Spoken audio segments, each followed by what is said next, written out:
ভাবতাম পুতুল তো এক কাঠি ওপরে দেখছি, এই কটা মাসের মধ্যেই সবাইকে হাত করে নিয়েছে। মাঠান আবার ব্যবসার দায়িত্ব দিচ্ছে টিটিপিকে। আমার মুখের খাবার ছিনিয়ে নিলি তুই পুতুল, এত ক্ষমতা কিছুতেই হতে দেব না, সব কেড়ে নেব আমি, এমনকি তোর বরটাকেও ছিনিয়ে নেব।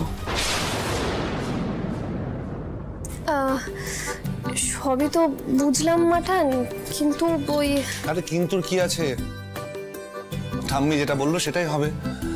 দেখ আমি বাইরের মার্কেট ধরার জন্য বিভিন্ন জায়গায় ফোন করেছিলাম, আর সেখান থেকে অর্ডারও আসছে। এবার আমাদের অর্ডারটা ভালো করে ডেলিভার করতে হবে, তাই না?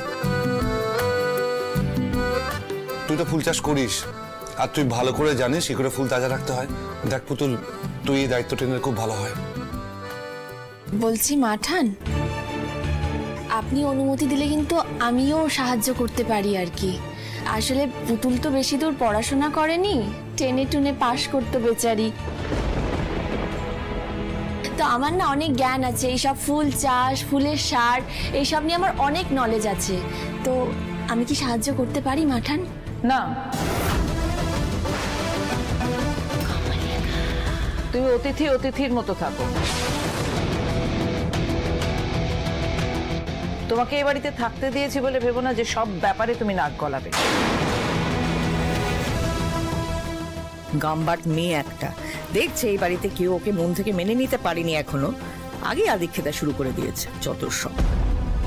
শুনলে মাঠান কি বললো? একদম ঠিক কথা বলেছে। দেখো আমার মনে হয় না তুমি নিজে থেকে পুতুলকে খুব একটা বেশি সাহায্য করতে পারবে না। আগে তো অনেক কিছু বলছিলে, মনে আছে তো? আমাদের সব মনে আছে। তারপরে এই ময়ূকের মাথায় যখন লাগলো তুমি বলেছিলে যে রক্ত নাকি তুমি দিয়েছিলে, আসলে দাওনি। তারপরে ওই আশীর্বাদের দিন সব রান্না বান্না তুমি বলে যে সব তুমি করেছো, আসলে তো কিছুই করনি। পুতুলের ঘাড়ে বন্দুক রেখে নিজের নাম কেনার ধান্দা।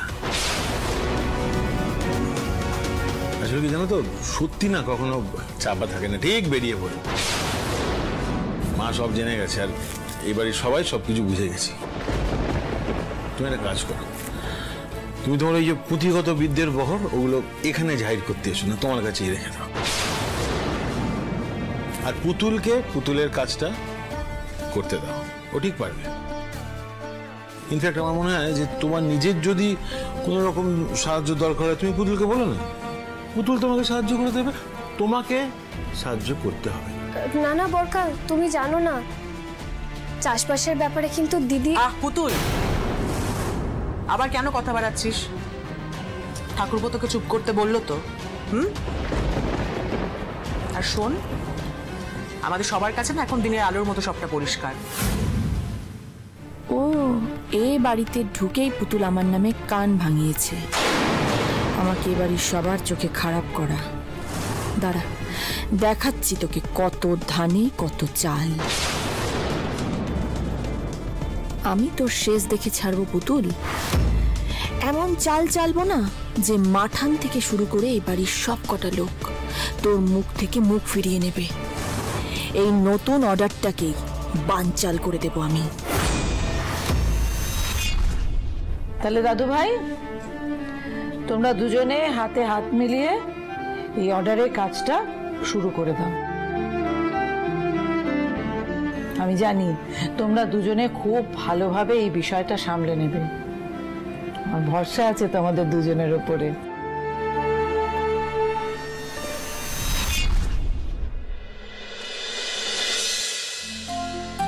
মাঠান, নাও তোমার ওষুধগুলো খেয়ে নাও। বাবারে, সকাল হতে না হতেই তুই এত ওষুধ নিয়ে আসিস, আমার ভালো লাগে না। বাচ্চাদের মতো করে নাও তো, খেয়ে নাও, লক্ষ্মী মেয়ের মতো খেয়ে নাও।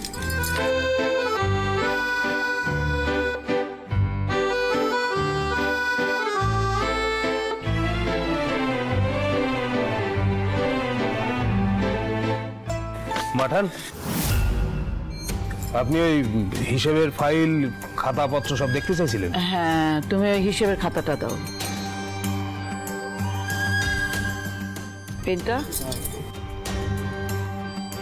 ও পুতুল, তোর কিন্তু একটা কাজ আছে, তুই পুরনো খবরের কাগজে যা আছে সেগুলো সব একটু বের কর, আর পত্র পত্রিকাগুলো একটু বেছে রাখ।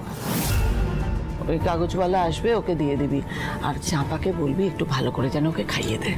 ঠিক আছে, বলছি কটা গাছের ফলও দিয়ে দিতে বলবো? বল।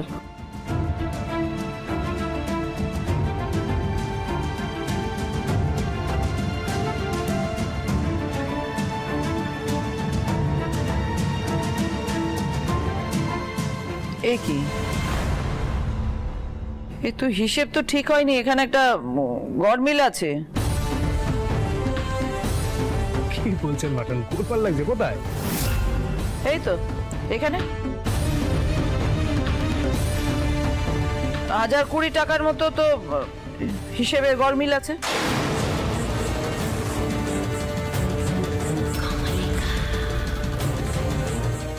কোথায়? ও না না, ওটা ঠিকই আছে, আপনি বোধহয় ভুল দেখছেন। মানে হিসেব ঠিকই আছে। কি ঠিক আছে বলছো তুমি? আমি পরিষ্কার দেখতে পাচ্ছি জোর করে হিসেবটা মেলানোর চেষ্টা করা হয়েছে।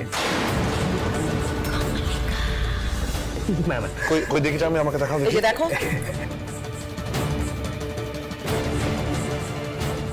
কি বাবা, এখানে তো সত্যি একটা বড়সড় ভুল আছে।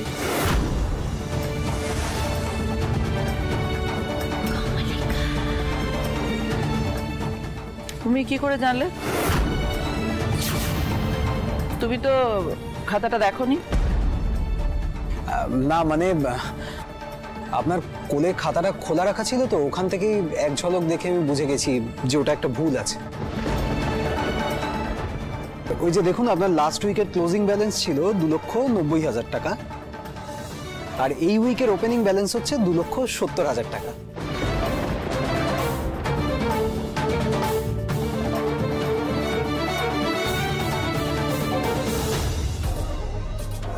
ও সরি, মানে আমি আপনাদের ব্যবসার ব্যাপারে কথা বলে ফেললাম। এক্সট্রিমলি সরি মাঠান। না না, সরি কেন বলছো? তুমি তো ঠিক বলেছো। আসলে মাঠান, মৈনাক তো সিএ নিয়ে পড়েছে, মানে চার্টার্ড অ্যাকাউন্টেন্ট, আর হিসেব নিকেশের ব্যাপারে ওর চোখ একদম বিচক্ষণ। বাহ, তুমি তো গুণী ছেলে, এত লেখাপড়া করেছো, খুব ভালো। এমন ছেলেকেই তো ব্যবসায় দরকার।